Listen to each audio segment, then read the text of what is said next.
بلوچستان میں دہشت گردی کے واقعات کی تعداد میں دن بدن اضافہ۔ بولان سے مزید 2 لاشیں برآمد، جس کے بعد دہشت گردی کے واقعات میں جاں بحق ہونے والوں کی تعداد 54 ہو گئی ہے۔ ذرائع کے مطابق بولان کے علاقے دوزان میں ریلوے پل کے ملبے سے بلوچستان میں ہونے والی دہشت گردی واقعات میں جاں بحق مزید 2 افراد کی لاشیں ملی ہیں۔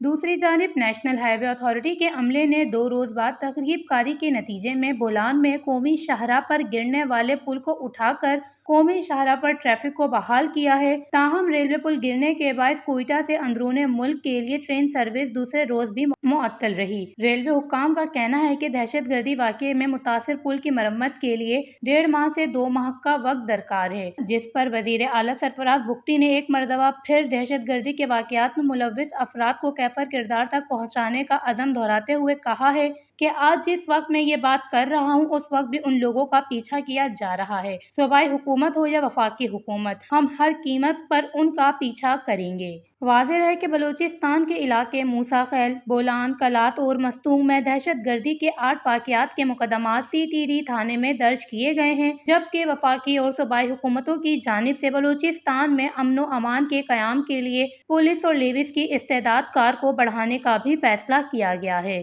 Watch news, Balochistan.